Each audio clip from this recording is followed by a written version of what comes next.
Hey, what's up everybody? My name is Steve. It is 3 weeks into the quarantine. I hope everybody is healthy and safe.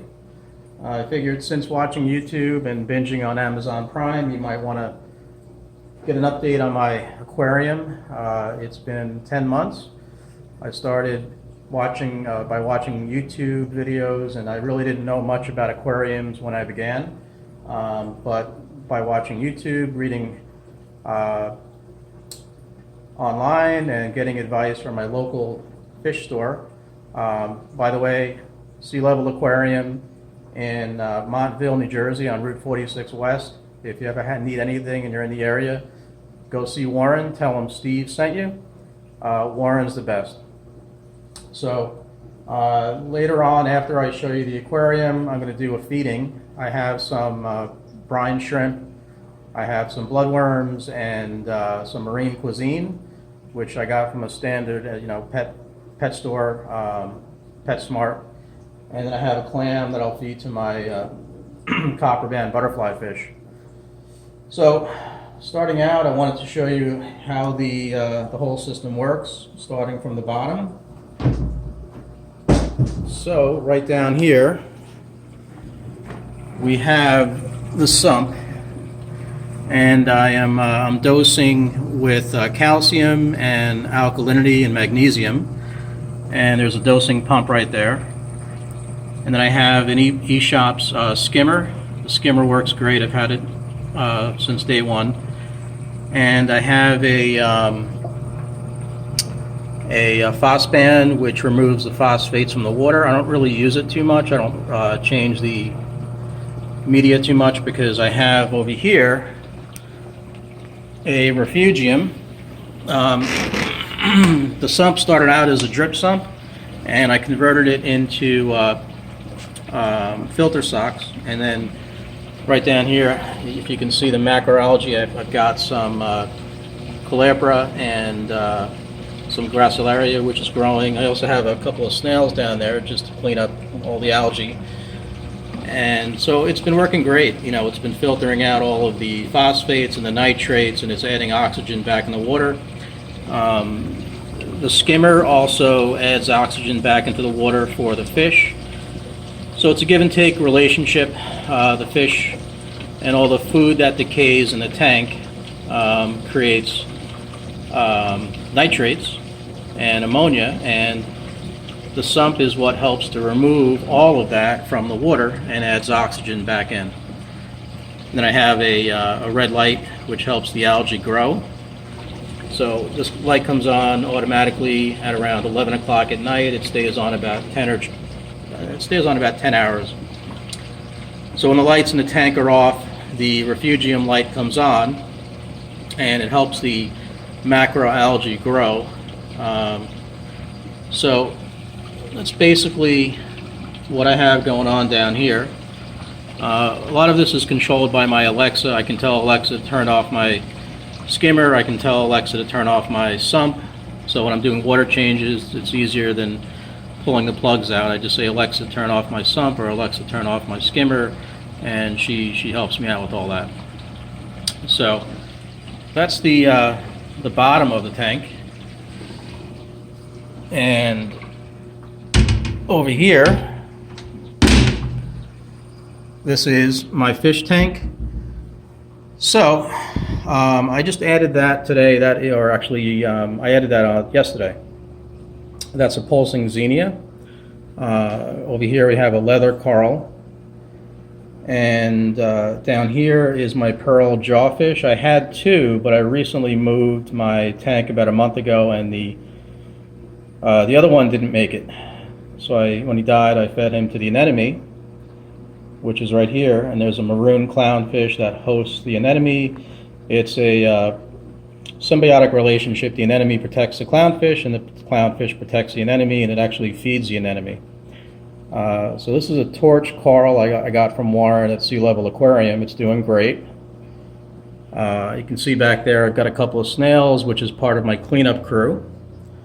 I have several invertebrates in my tank which act as a cleanup crew. I've got a coral banded shrimp. He helps to clean up the waste and anything that that might harm the tank. So the leather coral right there, the torch coral. So that anemone I also got from Sea Level Aquarium. I feed it jumbo krill, which I'm going to feed in a little bit. You can see the anemone eat. And he's split about a month ago. So rainbow bubble tip anemone split off, and you can see another one down there on the bottom. He's kind of making his way up to the light. As far as lighting goes, I've got 3 Kessels, which are phenomenal. They're working great. They act as natural sunlight. You can see the shimmering in the water. So, they help the corals grow. I usually keep them on mostly blue with about 1 or 2% white, but I turned them up to white so you can see everything a little bit better. And then over here, I've got my red blood fire shrimp. You can see him down there. This is my green star polyp coral. I got that as a frag. It was only about this big when I got it, and now it's growing amazingly. It should cover the entire rock and probably spread out even further.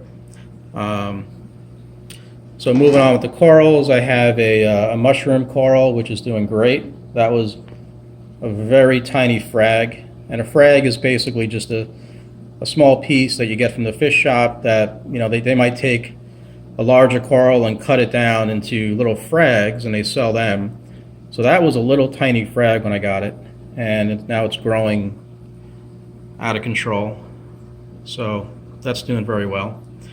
Then I have a leather right here, and that leather drops off pieces, so you'll see leathers all throughout the tank. Like there's a piece over here growing, there's one down there. So as it drops off little pieces, it floats around the tank and then it attaches to a rock and starts growing. There's actually a little sponge right there. That was a hitchhiker when I got the rock from Florida, the live rock. So, and then I have another invertebrate down there. It's just a snail, or what do you call it? One of those. Well, I forget the name. I'll come back to that. So, snail down there.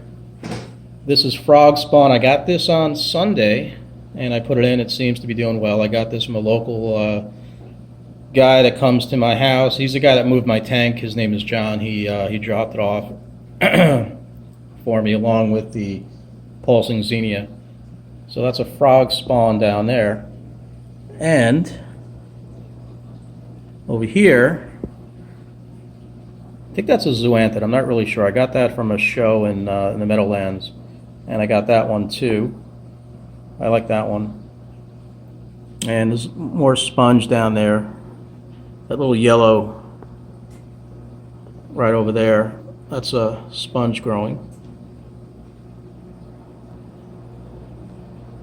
All right, and then over here we have my cleaner shrimp. So he does a great job at cleaning the hippo tang. The fish will come up to him and he'll clean off any parasites or anything growing on the fish. So it's another symbiotic relationship between the cleaner shrimp and the fish. So as far as the fish goes, so I showed you my jawfish. He's a little troublemaker because he just tears up the entire bottom, which is actually helpful because it cleans the sand a little bit, but he makes a mess of all my sand and the substrate. So this is my tomato clown. I got him 10 months ago. He was one of the original clownfish. That's my sailfin tang. It just went, oh, there he is right there. He's poking his head out. You saw my maroon clownfish. Now he won't let the other clownfish touch those anemones. He's actually protecting both anemones right now. So I'm curious to see if another one splits off, if he'll let another clownfish host it, but he's pretty aggressive. He may not let the other clownfish host. Over here we have my copperband butterfly. He takes care of all of the aptasia, which are little nuisance anemones that grow on the rock. So he's one of my favorites, CB. I call her. And she's always poking around. Now, she only eats clams, and once in a while she'll eat out of the water column. She might eat some of the brine shrimp, but she really only eats clams. So I'm going to feed her a clam later on. And that's my fox face down there. Let's see if I can, yep, there he is. That's also known as a rabbit fish. That's a fox face. And he'll actually camouflage himself at night. When the lights go out, he'll turn like a gray, almost like a camouflage pattern, gray and white and silver. So he kind of blends into the background. There's my hippo tang, otherwise known as a dory fish. And she's doing great. She's growing a lot. I got her, she was very tiny when I got her. And these are chromies that I got. They're schooling fish. There's a blue chromie, or actually I think it's a green chromie. Well, the white ones are the greens. The green chromies are, you can see them. They turn green when the blues are on. And sorry about the flash. It's getting in the way a little bit. And these are the blue chromies. And well, there's another tomato clown. So I have two tomato clowns. I had 2 maroon clowns in there. One, I think the other maroon, I think one was female, one male. I think the female killed the male. I'm not really sure. He just kind of disappeared one day. So that's it for the corals. I'll zoom out a little bit so you can see the entire tank. And there it is.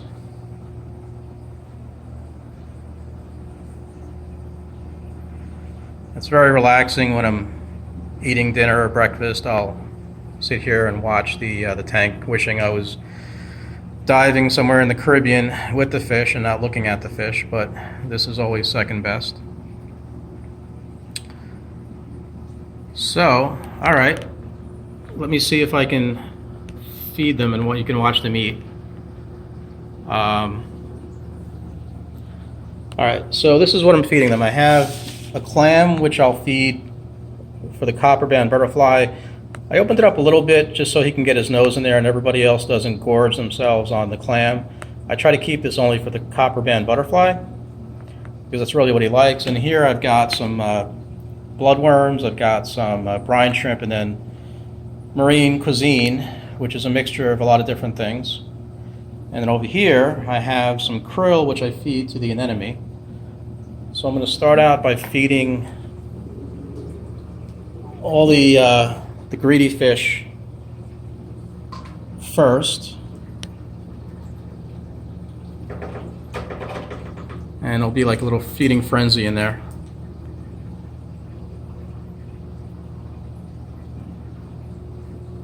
So you can watch them eat.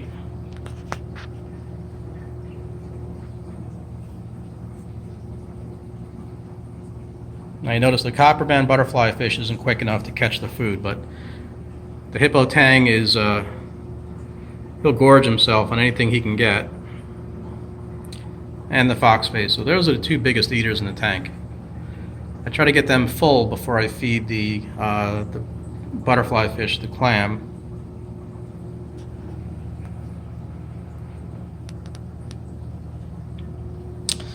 And then the coral banded shrimp. The shrimp mainly come out when it's feeding time, so they'll grab the fish or the food as it comes by, and then the fire shrimp, he'll come out and grab any food that he can find. I love the invertebrates. I used to have a wrasse and I couldn't keep any shrimp in there because the wrasse would eat the shrimp, so I had to take out the wrasse.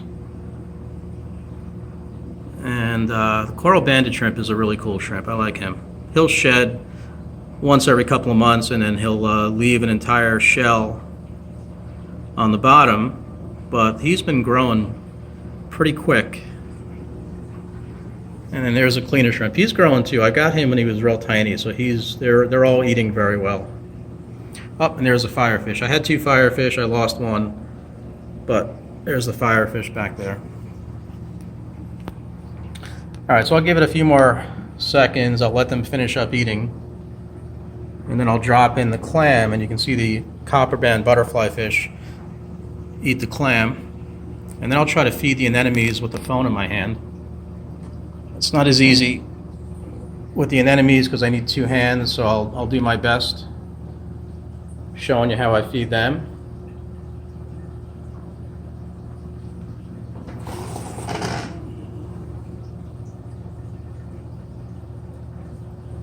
All right, so here goes the clam.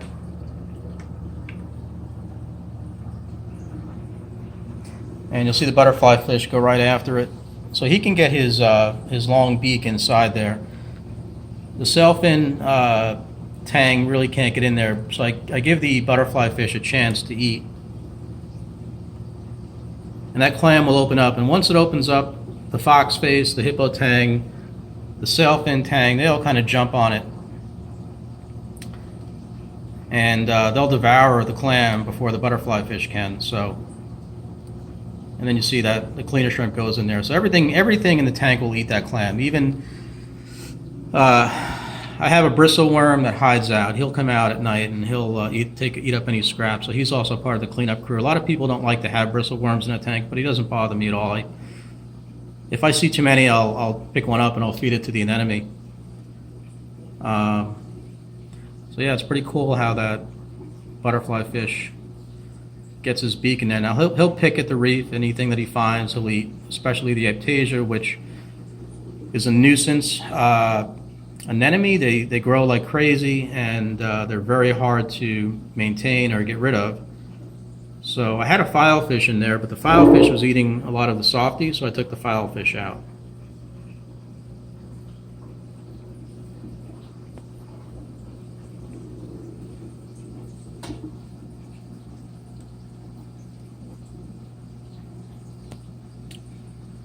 Okay.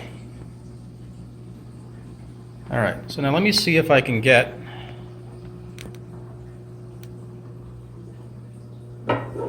the anemones fed. So what I'll do is I have my long tweezers, or really long tweezers, and I'll hand feed the anemones. I'm going to scoop up some of the shrimp, just like that. And I'll just bring it down, and the anemone will grab it. And what he does is he'll just kind of bring it in towards his mouth. So the anemone is an invertebrate, but it's similar to a coral, but it has a foot. So the anemone can actually move around the tank wherever it feels comfortable. So you can see how it just took that shrimp and it closed up its tentacles, and now it's kind of drawing that shrimp in towards its mouth. So some people don't feed their anemones. I like to feed mine. I think they split faster when I feed them. So I'm going to try to get this one down here. This one's a little tougher. So if I just bring this and touch the tentacles, the shrimp should stick to the tentacles. Yep, so he got it. So he got that piece of shrimp, and he's going to bring it in towards his mouth now. And I'm going to give the other one a little bit more. I also feed the shrimp. I hand feed the shrimp the krill. They seem to like it too. All right. So there we go. So he's got it. Now he's going to close up. He's going to draw it down into his mouth. And he's going to have a great meal tonight. So you might be able to see there's a bumblebee snail right there. I don't know if you can see him right there in the middle. So I have a bunch of those all over the tank. A lot of the cleanup crew will come out at night. Oh, that's a conch. So that's a live conch right there, and he's moving around. It's covered with the coralline algae. I also have urchins, black sea urchins, and they were hitchhikers that came in with a live rock. A couple of months after I got the live rock in the tank, I started seeing these little black things moving around, and So there's about 5 or 6 black sea urchins that came, and I like when they come out. They come out at night, and they'll help with the cleanup crew and eat any algae on the tank or any of that. So you can see how the anemone's swelling up a little bit too. And then, last but not least, I've got coralline algae. So these guys they're loving that clam. Yeah, they all love the clams. I'll feed them some dry algae. The foxface will eat like seaweed, and then the sailfin tang and the blue tang. They like eating the seaweed that I put in there, but they love the clam. That's a treat for them. And then last but not least is a coralline algae. So 10 months, coralline algae. I didn't seed it other than what came on the live rocks, but I did scrape some off the live rock and I blended it up and I put it back in. But you can see the coralline algae attaching to the back of the tank now. And a lot of it turned white when I moved the tank, but I think that'll change back to a purple or a pink color again. But all those little white dots on there, each one of those white dots is eventually going to become coralline algae. It'll open up and then spread out. So hopefully in a few months, maybe 4 or 5 months, this whole entire tank, the back of the glass and the sidewalls will be covered in purple and pink coralline algae. You can see the coralline growing on the live rock right now. So I'm a scuba diver, and so when I dive, I love all the coralline algae and how it just covers everything. And I would much rather be diving than watching these right now, but during the quarantine time, this is the next best thing.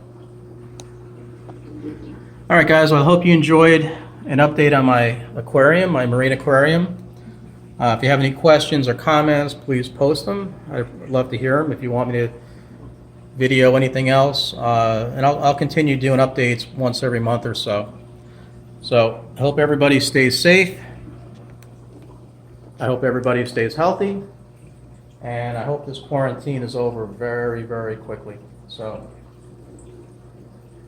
bye.